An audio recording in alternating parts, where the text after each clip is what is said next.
webcast and podcast, and people talking about all the different things there are in federal libraries. But the career development site says you pursue a wide variety of paths. What do you do? So this place will help you identify your career direction and explore careers and learn how to do all this stuff, and they have a ton of job listing sites that you can do RSS feeds from. And frankly, it's really, I would like every one of you to go home and find a job site that you think is interesting and set up an RSS feed. You can make a little rule in your email that says they all fall in there. But if you look at them as they come in, like you're interested in archival work in public libraries, go figure out, do some job sites and see what kind of archival jobs are showing up, what kind of requirements they're asking for in terms of experience and background. Because if that's something you want to do, you want to be competitive for it. So you want to look at job descriptions and see what's going on. But the career direction one is sort of for the people who are just starting, and even people who just don't quite know what's going on. So it says you have the opportunity to work in a wide variety of settings. And what would be really good is to reflect. And how many of you have seen things like What Color's Your Parachute, those career guidance books? This is the same kind of thing, but it works. So when I say, when thinking of how you want to use your MLIS degree, think about the functions that you like to do, the people you're going to be supporting or who your colleagues will be, and what kind of setting you want to work in. So don't tell me you want to work in a public library. I want to know, do you want to be a web person in a public library? You know, get it kind of, what are the functions, what am I going to do, and then where do I want to do it? This is sort of coming up with your ideal. And then come up with 3 or 4 fallbacks that are, you know, a little less than ideal, but not too far from ideal. Because obviously, the sweet spot, right in the middle there, would be your perfect job. I haven't had a perfect job yet, but I've had some pretty close ones. So do this. And then if you're not the kind of person who does all this self-reflection, you can also, we have access in this site to, we give you a password to choose a Eureka board, which is a self-assessment tool from the Career Center. And you can work through that thing and it'll come out and tell you things too. And I think it'd be fun to do both fun. I think it's useful and it can be informative to do both the self-reflection and the Eureka self-assessment and see where you end up. And the idea is to kind of figure out where do you want to go? You know, what works for you? Is that you? But, so basically, the career direction part of the site is really important. I know we've got a lot on networking. And has anybody here done an informational interview, a formal informational interview, where you called somebody up and said, I want to go in? Okay, tell me about it a little bit. Well, it was great. I wanted to learn about disability services at the San Diego Public Library. I scheduled only 20 minutes, so I wouldn't take too much of her time. I brought the questions with me, took some notes, and we exchanged cards at the end. Yep. That's a formal informational interview. You are a student. You are not a job seeker yet. You're not threatening anybody. You're not asking anybody for a job. You're just finding out what they do in their day and what the qualifications and the best kind of personality for that job is. People will share and share cards because later when you're looking for work, you end up calling them up again too. But this site tells you all about informational interviewing and even lists some questions to ask. So if you want, and it talks about telephone interviews. What happens if you get a telephone interview? So I'm just telling you to be aware of this site. And then all the job listing stuff. And how many of you have met or interacted with Jill Cleese? Is that name familiar to anybody? Aha! What was your interaction with Jill? I was doing a presentation for one of my classes, marketing yourself online. I actually did a little teaching session on Eureka, so I had some specific questions for Jill on Eureka. Okay.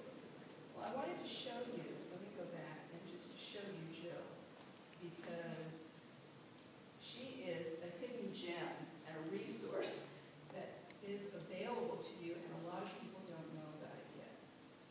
So she's called a SLIS liaison, and she's our Career Center liaison. We pay the Career Center for X hours of Jill a week. Jill is available with resumes and cover letters, to help with questions, to talk to about anything you want to talk to about. And she's helped a lot of students. There's a little tiny 5-minute flash video where Jill talks about the career development site, because she and I work on it together. So I think talk to Jill before you leave. You know, seriously. And I will look at resumes and career and cover letters as well, but I want to have some idea what you're doing, you know, why you're doing it. And Jill and I will do that stage counseling. Sort of, what have you enjoyed? Gee, you're getting A's in 202 and 240 and 246, and you're struggling with the reading and writing classes. Maybe you have a techie then. You know, let's look at the kind of jobs you can do with that. So be aware of Jill. And then the other thing, I'm kind of roaring through this, but let's see if I can go back to the home. Roaring slowly. There is this thing called the search in the career development site is just within the site, so you can easily find things in it. Every year, we have a student in the summer as a 298 special project, research job titles and see where things are going in the field. And so this is the one that just came out this summer. And what she did is she looked at 500 job listings from these places. Now these are places that you might want to actually do RSS feeds from them. And so if you look at this, she looked at which jobs were requested and which were the hot new titles. Tech Center, teaching instruction is very important. If you're going to be an academic community college, even if you're going to do literacy stuff in public systems, teaching instruction is important. 26% were management level, 30% required reference skills, but there's no job, there's hardly a job anymore called I'm a reference librarian. Reference skills in other settings, right? I mean, you do many things as well as provide reference. So take a look at this PDF because it is kind of really, these are the types of information centers that she found. 46% of the jobs were in academic libraries and 19% were in public. So that's a reality check for 2011, right? So you can go through and look at this. It's pretty neat. And just search for emerging titles in the career development section. So like again, the last, I want to give people time for other things, but I don't know how many of you keep the home page up or actually look at it a lot, but periodically. Okay. So here we do these community profiles on students and alumni who are doing things, and this is a really good thing to read simply because what Ron did is he seriously focused. He's somebody who knew what he wanted to do. So he says to prepare for the career path, he took particular classes and he developed tactics to match his experience. He subscribed to email lists and he held an undergraduate degree in archaeology, and his interest in cultural heritage led him to libraries and archives and then into metadata. So the point is, look at what other people have done to get them the job they wanted, because you can learn from that. So when you're out there reading Facebook, read some of these things too. So there's sections on networking, on the job search, but again, do job postings. I took and did a job feed from IFLA into my computer. So what I get is I get these job postings just flowing through. I see 4 or 5 of them every day. And like this is in Portland, if you can move. And it's interesting because they want 3 years of responsible experience, meaning somebody who's done some management, run something. But they also are asking for a master's is preferred but not required. This is an administrative job. So it's interesting. These are jobs you could, if you have the experience,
Volunteer.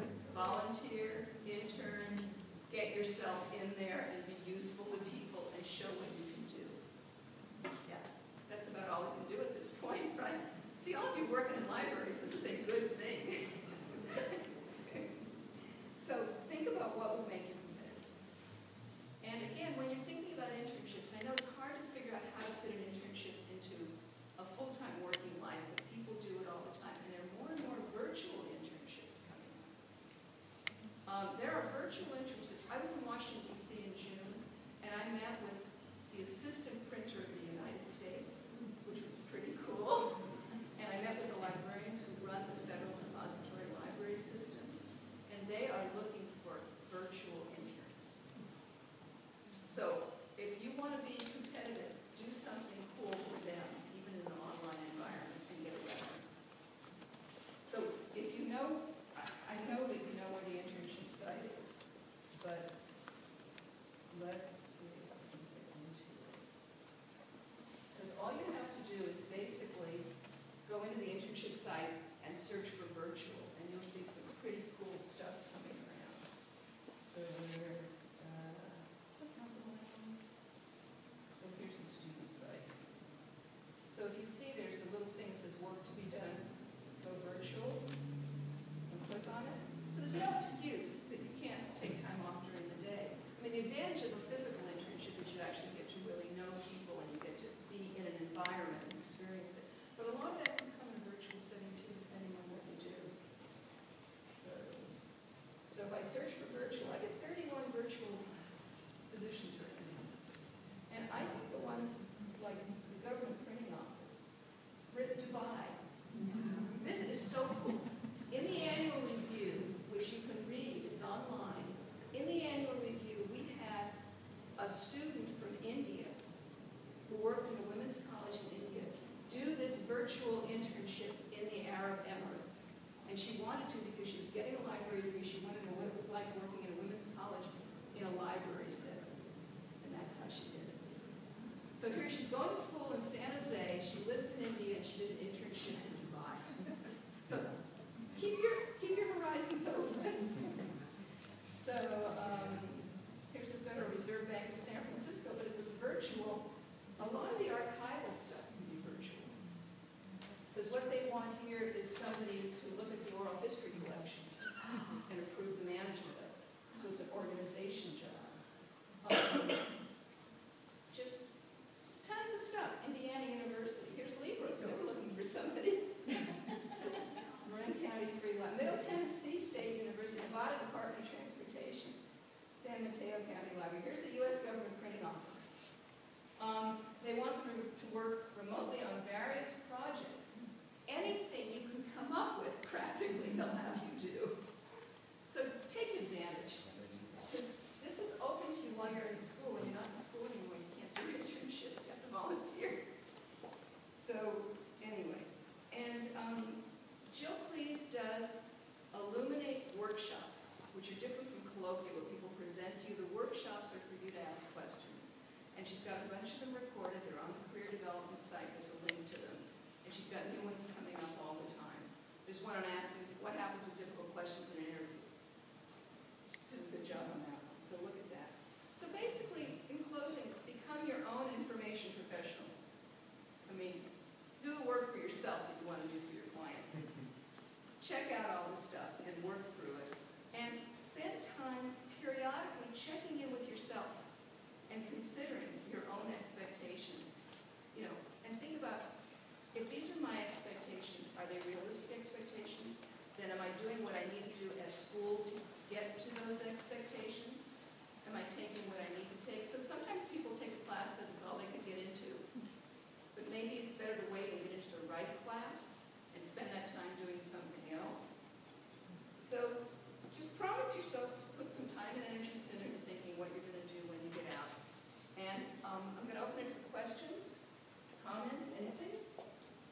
Yeah. You mentioned the job postings website. I think I saw ICWA. Mm-hmm. Is there other ones? There are a ton. Would be good. There are a ton. And what I will do is I will go into the career development site.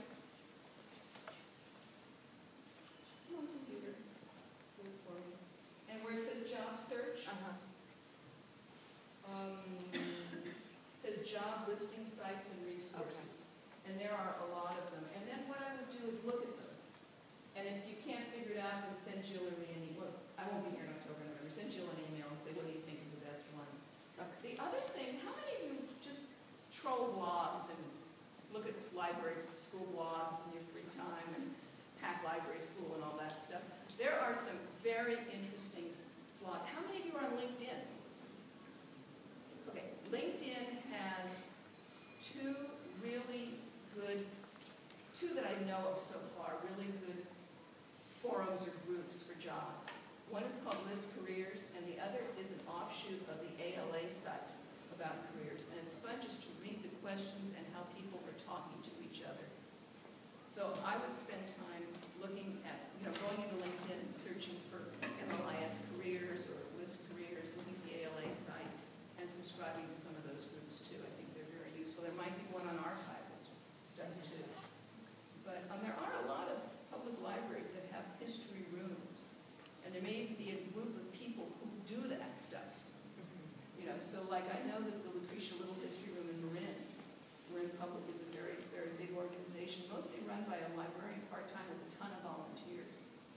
But she might know that there's an organization she belongs to that would be good to find out about. Other questions?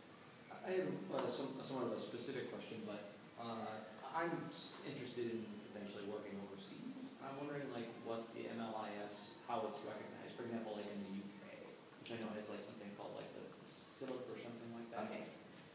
It's different everywhere. Right. So what I would do is I would actually, first of all, we offer a class on international librarianship. And even if you don't see that course in the rotation, you know where the rotations are? Something, you're not always around. I'll show you the rotations. But you can always contact the professor. So Paul Christensen's the one who's been teaching that lately. And I would just send him an email. And the second thing I would do, because I'm devious, is I would look at the faculty list. We have 140 part-time faculty. Somebody must come from the UK system. Linda Main, our associate director, is Irish. And she goes back and works in Europe and in Ireland and in the UK on digital projects several times a year as a consultant. Linda would be a good resource. But before you contact Linda, do some research on the web so that you don't, That's really wrong Yeah, question. yeah, but so you're clear. But so it depends on the system. But the other thing to be aware of is that all over the world there are American systems and American schools. And so, like, when I was looking at the IFLA job list, you could go to that IFLA job list and you could see how many of those jobs came up in the UK. And you could even write to some of those job people and say, I'm working on an MLIS from an accredited school, but I didn't take it. So, you can ask people questions. And we have students. Have you seen the student map? We've got students in Brighton and all over the place. Find out if you can send a note, either through the Yahoo group or through Quick SLIS or SLIS Connect, and say, anybody out there working in the UK, and see what comes back. You might even be able to talk to Vicki Rutledson, our student services coordinator, and say, could I send a note through SLIS Alert? If you look up SLIS Alert on the website, it's a way to target local people. So like if Reform was doing something just in San Diego, we won't send it out to all of SLIS admin and all of our students. We'll send it only to the people who live in the geographic area. She could send something to people in the UK. So I don't even remember what I was going to show you here. I got distracted. It was the rotation. Oh, the rotations, yeah. So if you go to programs, this link is broken, and you go down. See, this is really important. The schedules you all know because you enroll through this. You don't look at my SJSU, you look here. And the course descriptions, but the course rotations is really interesting because it tells you what they're trying to do. So if you're waiting for a certain course to come up, you can look at the rotations, then you can ask Dr. May when she's planning on doing it again. Through the SLIS 21 blog. Is this the same as that what like Linda sends out through her blog? Like Yeah, the SLIS 21 blog, but this is how she plans. So if you'll see, 200s every semester, but you get down into the special topics courses, and they're not offered every time. But they'll tell you what topics are offered which semester. We will offer 3 sections and 3 sections in the spring, and here's the framework. So we try